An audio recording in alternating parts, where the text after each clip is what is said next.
सुप्रभात प्यारे विद्यार्थियों। बेटा जी, मैं जसपाल सिंह आपका हिंदी विषय का अध्यापक हिंदी की कक्षा में आपका स्वागत करते हैं। बेटा हम आपके हिंदी की पाठ्य पुस्तक से पाठ नंबर 6 प्रेमचंद जी के फटे जूते उसके बारे में पढ़ रहे थे और उसके हमने 3 क्वेश्चन किए थे बेटा। ठीक है, उम्मीद करते हैं आप साथ साथ काम कर रहे हो। ठीक है, तो बहुत अच्छी बात है बेटा जो बच्चे काम कर रहे हैं, क्योंकि अगर आने वाले समय में आपका काम ज़्यादा पेंडिंग ना हो, इसलिए आप साथ साथ काम करते रहो। तो क्वेश्चन नंबर 3 का देखते हैं। ठीक है, तो इसमें क्वेश्चन पढ़ेंगे पहले, उसके बाद उसका स्पष्टीकरण करेंगे। जिसे तुम घृणित समझते हो उसकी तरफ हाथ की नहीं पाँव की उंगली से इशारा करते हो। तो इसका स्पष्टीकरण है बेटा, लेखक क्या कहता है कि घृणित व्यक्ति को की तरफ प्रेमचंद जी हाथ की नहीं पाँव की उंगली का इशारा करते हैं। इसका स्पष्टीकरण देखते हैं, उत्तर देखते हैं। लेखक कहते हैं कि जिसे तुमने घृणा के योग्य समझा, किसने? प्रेमचंद जी ने। जिसको घृणा के योग्य समझा, ऐसा प्रतीत होता है कि उसकी ओर पैर की उंगली से इशारा करने के लिए ही तुमने अपने जूते का वह हिस्सा खोल लिया है। घृणित वस्तु के लिए तुमने पैर की ठोकर का सहारा ही लिया, भले ही उसमें तुमने अपना जूता फाड़ डाला। वास्तव में संघर्ष से तुम कभी नहीं चूके। ठीक है, तो लेखक प्रेमचंद जी के बारे में कहते हैं कि प्रेमचंद जी कैसे व्यक्ति थे कि घृणित व्यक्ति की तरफ वो हाथ की उंगली से नहीं पाँव की उंगली से इशारा करते थे। ठीक है, और उनकी जो ज़िंदगी थी, जीवन था, वो संघर्ष रहित था। ज़िंदगी में बहुत ज़्यादा संघर्ष किया, इसलिए उनके जो पैर का जूता था वो फट गया, जिससे उंगली बाहर निकल आई। कि उन्होंने कभी भी जो ज़िंदगी है, जीवन में आने वाली दुख मुसीबतों को पैर की ठोकर से दूर भगाकर आगे बढ़ते रहे। ठीक है, तो नेक्स्ट क्वेश्चन देखते हैं, क्वेश्चन नंबर 4। पाठ में एक जगह पर लेखक सोचता है कि फ़ोटो खिंचाने की अगर यह पोशाक है तो पहनने की कैसी होगी, लेकिन अगले ही पल वह विचार बदलता है।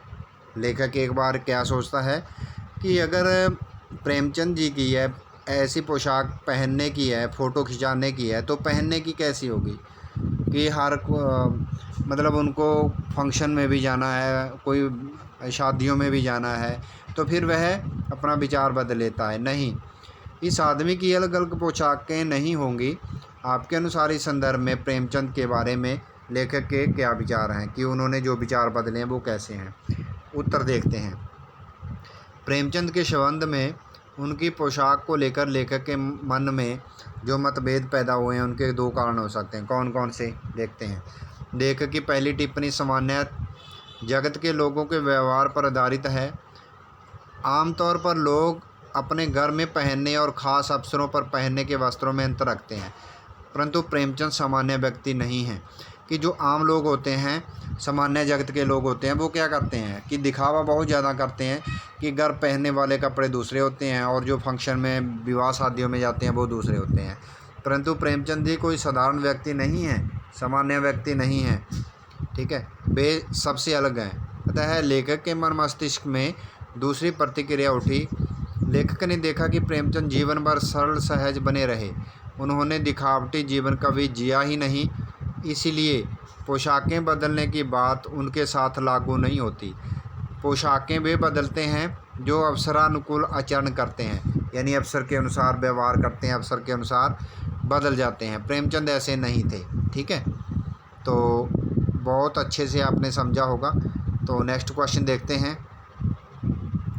आपने यह व्यंग्य पढ़ा, इसे पढ़कर आपको लेखक की कौन सी बातें आकर्षित करती हैं। देखते हैं आंसर बेटा। इस व्यंग्य लेख में हमें लेखक की जो बात सर्वाधिक आकर्षण लगी है, वह है उसकी बात में से बात निकालने की खूबी। जो लेखक है वो प्रेमचंद जी के बारे में बात में से बात निकालता है, भी वो ऐसे हैं, वो ऐसे हैं। ठीक है, तो विस्तारत शैली यानी विस्तार सहित, तो जो उनकी भाषा शैली है वो विस्तार सहित है, विस्तारण शैली है। यानी कोई भी बात है, छोटी से छोटी बात को भी बढ़ा चढ़ा कर कहने की क्षमता रखते हैं। विस्तारण शैली के द्वारा लेखक के एक संदर्भ से दूसरे संदर्भ में बड़ी चतुराई से प्रवेश कर जाता है। कोई बीज जिस प्रकार अंकुर, जो छोटा सा बीज होता है वो पहले छोटा सा अंकुर होता है, पल्लव पौधे से होते हुए तना, वृक्ष, फूल और फल तक पहुंच जाता है, उसी प्रकार प्रेमचंद के फटे जूते से व्यंग्यकार अपनी बात शुरू करता है और धीरे धीरे प्रेमचंद के व्यक्तित्व की अनोखी अनजानी सी विशेषताएं हमारे सामने उद्घाटित करता है। लेखक हरिशंकर परसाई जी सूक्ष्म अंतर्दृष्टि ने जिस प्रकार प्रेमचंद के व्यक्तित्व को पहचाना है वह अप्रियतम है। ठीक है, प्रेमचंद जी की अंतर्दृष्टि को पहचाना है। छोटी सी छोटी बात से शुरू करता है और बड़ी से बड़ी बात तक प्रेमचंद जी के जीवन का वो विस्तार करता है। ठीक है, तो नेक्स्ट लास्ट क्वेश्चन है इस पार्ट का बेटा, तो वो देखते हैं। क्वेश्चन है, पाठ में टीले शब्द का प्रयोग किस संदर्भों को इंगित करने के लिए किया गया है। टीला क्या होता है, बड़े बड़े चट्टानें होती हैं जो बालू रेत के टीले होते हैं। ठीक है, उनका किससे मतलब उनको किसके साथ संदर्भों में अंकुरित किया गया है, इंगित किया गया है। पाठ में टीले शब्द का प्रयोग विशेष रूप से मार्ग की रुकावटों या बाधाओं के लिए हुआ है।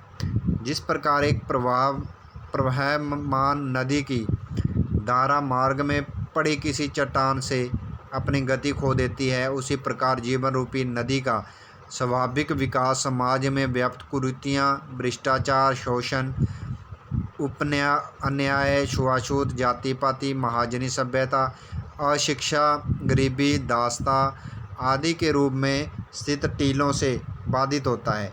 संघर्षशील लोग इन टीलों को अपने जूतों की ठोकर पर रखते हैं और अवसरवादी बचकर निकल जाते हैं। जैसे प्रेमचंद जी हैं, वो क्या है कि इनको संघर्षशील लोग, प्रेमचंद जी को बोला गया है कि इन टीलों को जूतों की ठोकर मारकर आगे बढ़ जाते हैं, और जो अवसरवादी लोग होते हैं वो यहीं उलझकर रह जाते हैं और वो साइड से होकर निकल जाते हैं। जो ज़िंदगी की रुकावटें हैं, प्रेमचंद जी ने उनको अच्छे से सीखा, समझा और उनको पार करते हुए आगे बढ़ गए। लेकिन जो अवसरवादी लोग होते हैं वो क्या है, चापलूस लोग होते हैं, वो उनसे एक साइड में होके निकल जाते हैं। तो बेटा ये क्वेश्चन आंसर हैं जो कंप्लीट हो गए हैं, तो उम्मीद करते हैं सभी को समझ आए हैं। तो आपने ये आपकी फेयर नोटबुक पे राइट करने हैं बेटा। ठीक है, साथ साथ आपने लर्न करते जाना है बेटा। ठीक है, तो आज के लिए इतना ही है। थैंक यू बेटा।